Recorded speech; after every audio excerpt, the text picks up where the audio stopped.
Reading from Srimad Bhagavad Gita as it is, translation and commentary by His Divine Grace A.C. Bhaktivedanta Swami Prabhupada, Chapter 5, Text 29. Bhoktarang yagya tapasam sarva loka maheshwaram suhridam sarva bhutanam nyatva mang shantim richati. Lord Krishna said, a person in full consciousness of me, knowing me to be the ultimate beneficiary of all sacrifices and austerities, the Supreme Lord of all planets and demigods, and the benefactor and well-wisher of all living entities, attains peace from the pangs of material miseries. Throughout Bhagavad Gita, Lord Krishna teaches how we can attain peace and happiness. And in this verse particularly, he very clearly states that there are just 3 points which need to be understood so that each person individually and the whole of human society can attain peace.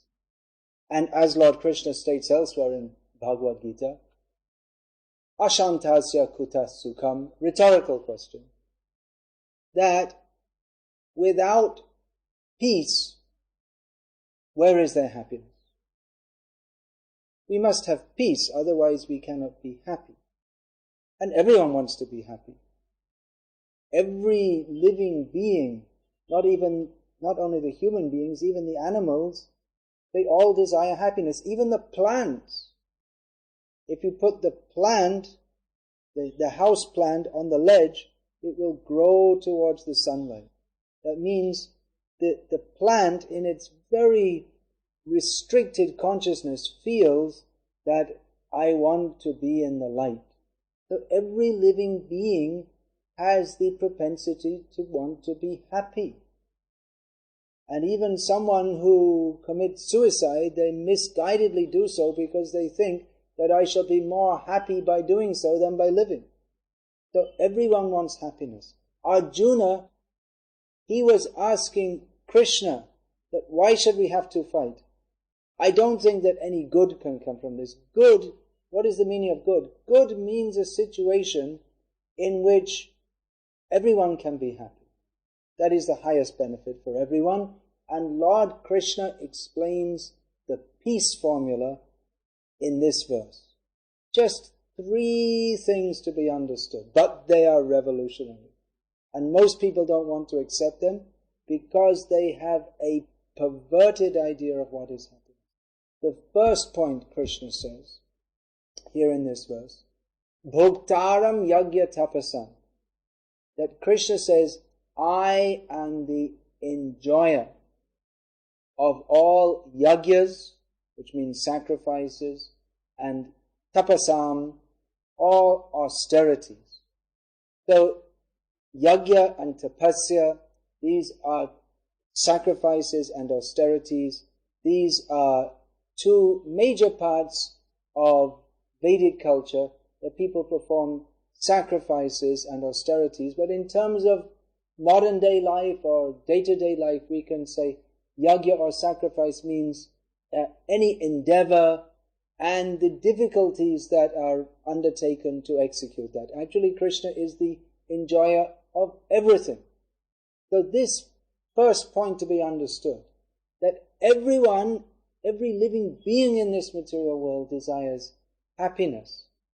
But we mistakenly consider that we shall get happiness by enjoying myself. I shall make myself happy. And especially in the modern age where there's no sense of duty to others, just everyone is trying to be happy by the senses. Eat all different foods and have sex left, right and center like pigs and dogs and get more money for yourself. It's I, me and mine, the ahammameti society. Just everyone for himself. So in the modern age, people have more opportunity than ever previously in history, at least in the modern history we have recorded the last 2,000-3,000 years, something like that. But the modern society has evolved on the premise that everyone should have as much possibility or opportunity to engage in sense gratification, eating, sleeping, having sex, all these different activities. But at the same time, we see that modern society is more confused than at any time in history, and there's more mental disease, and people are not happy. People are not peaceful. We have so many modern contraptions in the modern age, but the most advanced technological contraptions are those for killing other people. This is our progress. So human society has developed so much technologically, but our consciousness has not developed. In consciousness, we're like the dogs and the cats. So our so-called progressive modern human society, the main center is sex. Gross sex life. Sex life that should be for production of good children, but just look, internet. This whole internet was developed, so much technology, so much good brains went into developing it, and what's the main use of the internet? Pornography. Dog consciousness, pig consciousness. So this so-called progress, we're just becoming degraded because we don't understand that we are meant for serving God. We're not supposed to live like sophisticated animals with no higher sense of duty or morals, and above all, to understand that He is the enjoyer. Now, when we say, or when Krishna says that He is the enjoyer, what does that mean? Krishna is not a degraded, foolish person like ourselves. His enjoyment is transcendental enjoyment. That is an exchange of pure love, of which we have no idea in this material condition. What we call love in this material world is simply an excuse for wanting to exploit others. There's no actual love in this material world. Love means love for Krishna. As long as we don't understand that we are eternal spirit soul, part and parcel of Krishna, servant of Krishna, our endeavors to love in this material world will always be frustrated.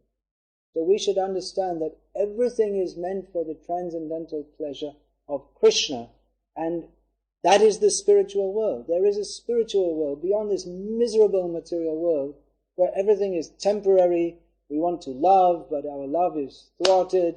We want to live eternally, but time takes us away. We're forced to die.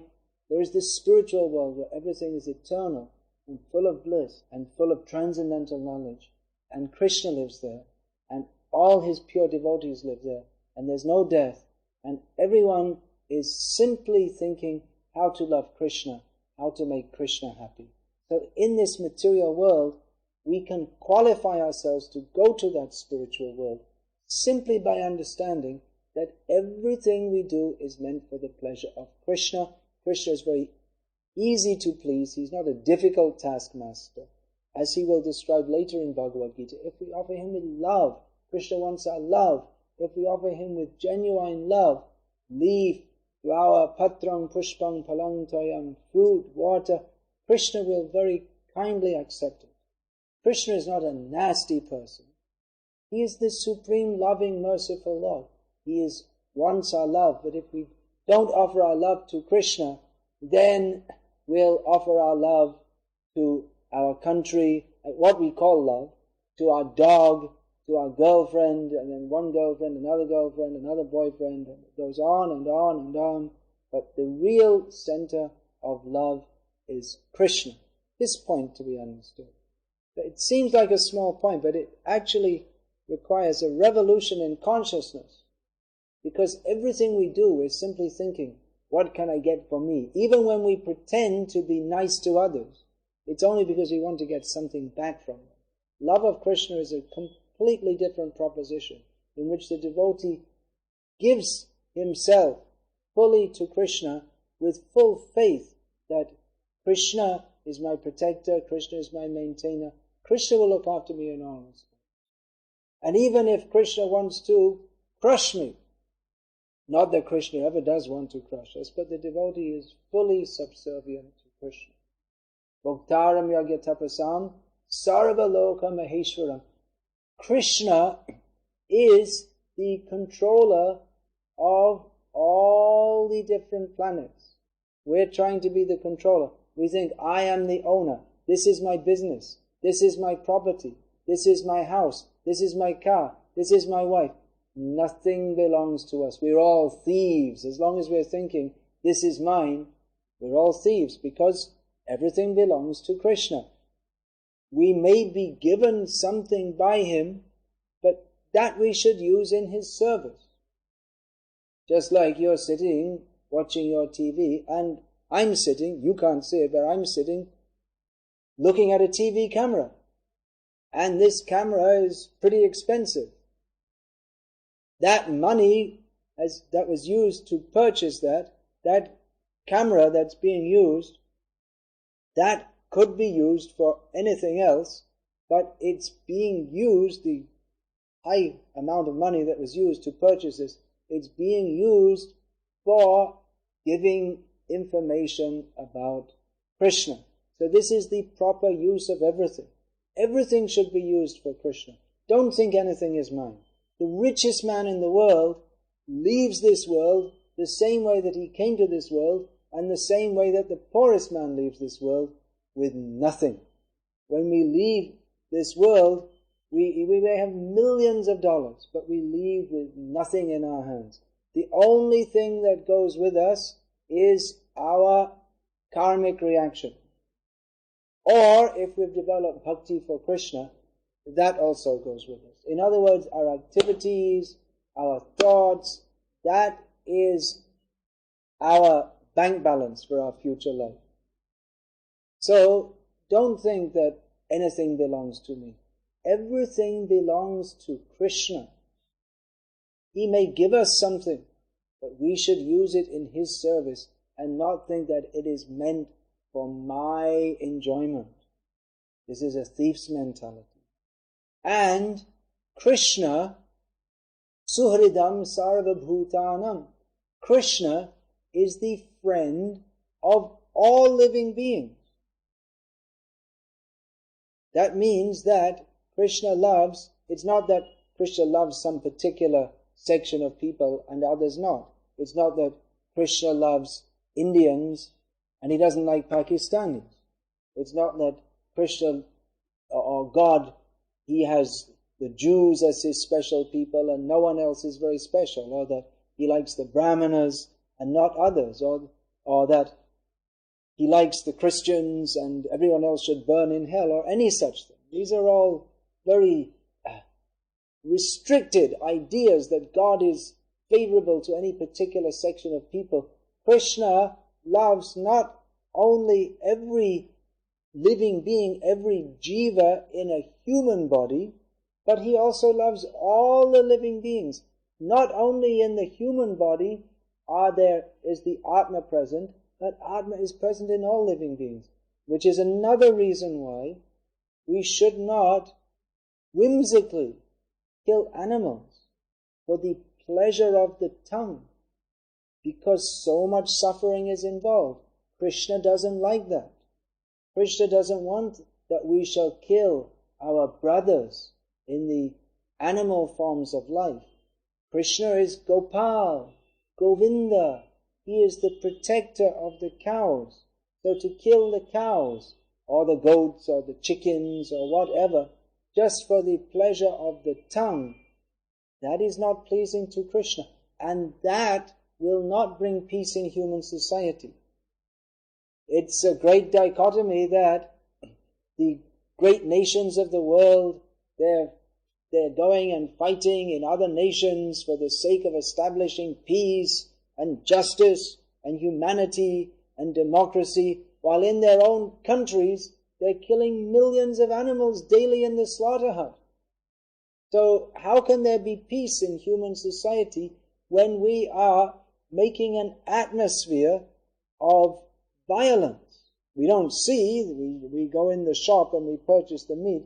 We don't, at least in the Western countries, everything goes on mechanically in the slaughterhouse, and you just see the piece of frozen meat in the shop. In India, the animal is slaughtered right there in the shop, and you see it being skinned in the shop, and there are millions of flies buzzing around it. But the animal, whether you see it being killed or not, is being killed. That is not pleasing to Krishna. He doesn't like that we shall inflict suffering on other living beings. Of course, even plants may be killed for eating, but mostly not, because the rice or the wheat, that plant, when it's harvested, it's already ripe. That means it's already dead, actually. And then the fruit you take from the tree, it doesn't kill the tree. The milk you take from the cow doesn't kill the cow. So, like this, the killing of animals, that is not going to bring... We cannot have peace in human society as long as there is mass, wanton slaughter of animals. Another reason is that it breeds a karmic reaction. If we're killing animals, then we shall have to be killed. Mass slaughterhouses means that even without reason, nations will go to war. They will fight each other. Now terrorism. People are afraid of terrorism. It's horrible. With apparently innocent persons, they're just bombed. But who is innocent? Everyone is eating animals, and the consciousness that enters through that, the consciousness that it's all right to kill others. So if we kill an animal, then the next step is we'll kill a human being. So Krishna is the friend of all living beings. So don't kill other living beings when we don't need, it's not necessary. That's one thing. And another thing is that Krishna is the friend of all living beings means that we should not try to take his position. We should not try to usurp his position. Sometimes we think, oh, now I've become a great welfare worker. I'm donating so much money for helping the poor. But there are so many people who have helped the poor, and still the poor are there. There's some famous welfare worker in Calcutta. Everyone was lauding, done so much to help others, but still so many poor people. And another point is that they may be poor due to their present karmic situation, but who is rich in this life, they may be poor in the next life. And we are all poor because we all leave this world with as much money as we entered it. That means we enter with nothing in our hands. So whether one is rich or poor, or whether one is crippled or blind or whatever, what we really need to know is our relationship with Krishna. Otherwise, we have to suffer birth after birth after birth after birth in 8,400,000 species of life. So real welfare work means not, I will open hospitals, I will open schools so that everything can develop. But this is simply development in ignorance. If we don't understand that our relationship is with Krishna. This is the real purpose of human life. So opening such a school doesn't help such children. You have to give them knowledge by which they can get free from birth and death. That is actually helping others. If we want to actually help human society, if we want to serve human society, then we have to know what is actually beneficial for them, and to give them some education whereby they can be in more ignorance and think that, oh, now I know so much, I've got a good job. This good job, there's no such thing as a good job. Good job means that you're working so hard and forgetting Krishna. What is the use? Of course, everyone has to do something, but if we don't remember Krishna, then our whole life is spoiled. This point we should understand. This Krishna consciousness is not a hobby or some means to pass the time. It is vital for all of us. Because of not understanding this, we can not gain peace, nor happiness, neither individually, nor on the national level, nor on the international level. And now they're very busy traveling into space, and they can go to Mars or whatever and make a big mess up there too, if they don't understand that everything is meant for the satisfaction of Krishna. He is the supreme controller. We should serve him. So just these 3 lines of advice. Krishna is the supreme enjoyer. We should not endeavor to enjoy independently of him. We should do everything for his pleasure. Point number 2, that Krishna is the controller of everything. So we should stop trying to control and thinking I'm the big boss, and just submit to his plan, become his humble servant. And point number 3, Krishna is the friend of all living entities, so we should stop acting inimically to everyone, and we should act in a manner that is actually friendly to all. That means by preaching Krishna consciousness to others.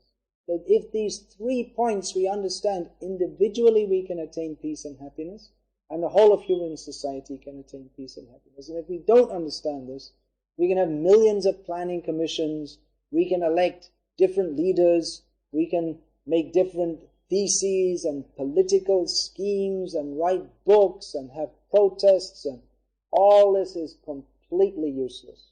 All the endeavors of welfare societies, all the endeavors of planning commissions, all the cheating and lies of politicians, it's all completely useless, because we are simply floundering in ignorance of the actual fact that peace can only be attained by understanding that Krishna, the Supreme Personality of Godhead, is the enjoyer of everything.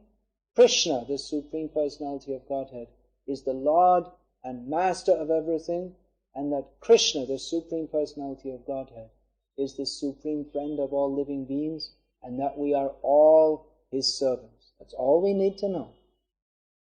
Hare Krishna, Krishna Krishna, Hare Hare. Hare Rama, Rama Rama, Hare Hare. The ancient wisdom that you have just heard is contained in the publications of the Bhaktivedanta Book Trust.